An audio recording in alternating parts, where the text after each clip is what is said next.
శుభదినంలో యావత్తు తెలంగాణ రాష్ట్రం పండుగ వాతావరణం. ఈ పండుగ వాతావరణాన్ని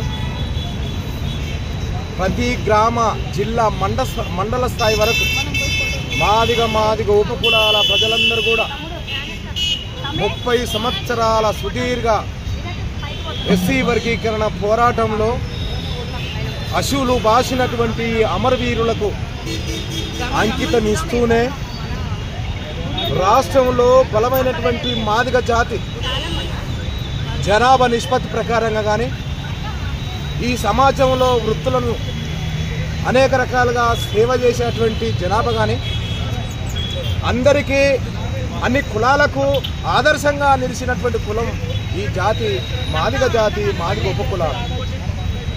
ఈ మాదిగ జాతి ఉద్యమాన్ని మొదలుపెట్టినటువంటి నుండి వివిధ కులాలకు సంబంధించినటువంటి వివిధ రాజకీయ పార్టీలకు సంబంధించినటువంటి అనేక మంది ప్రజలు, ప్రజాకారులు, కళాకారులు, విద్యావంతులు, ప్రెస్ వాళ్ళు, పోలీస్ డిపార్ట్మెంట్ వాళ్ళు అనేక రకాలుగా ఈ సంఘానికి సపోర్ట్ చేయడం జరిగింది.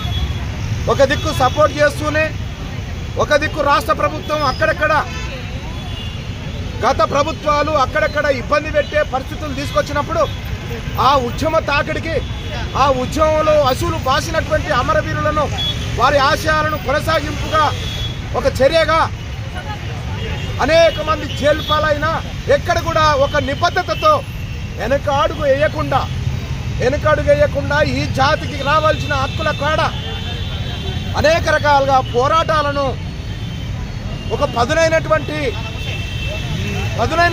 ఉద్యమాన్ని మొదలుపెట్టినటువంటి పరిస్థితి. ఈ ఉద్యమాన్ని చూసి అనేక కులాల వాళ్ళు, అనేక సంబంధించినటువంటి సాకలి, కుమ్మరి, ఎరకలి, యానాది అనేక కులాలు కూడా మాదిగ జాతిని చూసి సాకరాల దెబ్బ పేరు మీద, గొల్ల కొరపం దెబ్బ పేరు మీద, గన్ను దెబ్బ పేరు మీద అనేక కుల సంఘాలు మాదిగ దండోరా ఉద్యమాన్ని చూసే ముందుకొచ్చాయి. మాదిగ ప్రజలంటే ఆత్మవిశ్వాసంతో కష్టపడి పనిచేసేటువంటి తత్వాన్ని కలిగినటువంటి ఈ జాతికి శ్రమ చేసినటువంటి కులాలు. ఈ కులాల పక్షాన అన్ని కులాలు ఒక్కటిగా చేసేసి వర్గీకరణ మద్దతు కూడా కట్టేటువంటి పరిస్థితి తీసుకొచ్చారు. ఇది ఎంత ఘనమైనటువంటి చరిత్ర ఈ జాతి. మనం కష్టపడుతుండొచ్చు, మనం కడుపులో ఆకలవుతున్నా ఎవరికి కూడా ఎలాంటి హాని చేయనటువంటి కులం ఈ కులానికి.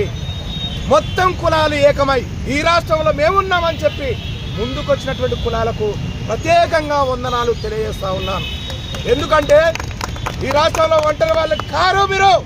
ఇవాళ రెడ్డిలమైనా, కొంటలమైనా, గౌడ్స్ అయినా, కుమ్మరోళ్ళైనా మేమందరం మీ వెనుక ఉన్నామని చెప్పారు. ఇది చూసినటువంటి రాష్ట్రంలో ఉన్నటువంటి మాదిగలు గల్లెగిరేశాలు. మా ఆత్మగౌరవం కోసం, మా హక్కుల కోసం మా రాష్ట్ర ప్రభుత్వం ఏదైతే రేవంత్ రెడ్డి గారు ఇచ్చిన మాట మీద కట్టుబడి ఉన్నాడని చెప్పి అసలు ఈ రాష్ట్రంలో, ఈ దేశంలో ఎవరు కూడా మాట్లాడక ముందే ఈ రాష్ట్రంలో ఒక రేవంత్ రెడ్డి ఒక మొగోడి లెక్క ఎంతమంది వ్యతిరేకులున్నా, ఎంతమంది మాల సోదరుల్లో ఉన్నటువంటి ఎంతో మంది ఉన్నా వాళ్ళని కన్విన్స్ చేసేటువంటి పరిస్థితి తీసుకొచ్చారు. ఉదాహరణకి మా వివేకన్న గారు, ఎంతో ఆత్మీయ సోదరుడైనటువంటి మా పెద్దపల్లి సంబంధించినటువంటి మంచిర్యాల ఎమ్మెల్యే మా వివేకన్న గారు, అట్లాగే మా డిప్యూటీ సీఎం గారు మా బట్టి విక్రమార్కన్న గారు, అట్లాగే మాలలో చాలా మంది సోదరులు ఉన్నటువంటి వాళ్ళు ఎస్సీ వర్గీకరణ కావాలి, అయితే ఎవరిది వాళ్ళు పంచుకోవడానికి మేమందరం ఉన్నామని చెప్పి వాళ్ళు ఒక ఈ సమెత్తు కూడా హాని చేయకుండా, వాళ్ళు ఏమాత్రం కూడా వ్యతిరేకం చేయకుండా వాళ్ళు ఎస్సీ వర్గీకరణ ఏదైతే 4 తారీఖు నాడు, ఆగస్టు 4 తారీఖు నాడు అసెంబ్లీలో పెట్టి ఆ ఆమోదం తెలిపి అట్లాగే క్యాబినెట్ కూకొని మాట్లాడుతున్నప్పుడు కూడా ఈ సమెత్తు కూడా వ్యతిరేకం చేయనటువంటి నా ఆత్మీయ మాల సోదరులకు ప్రత్యేకంగా వారికి పాదాభివందనాలు తెలియజేస్తా ఉన్నాను.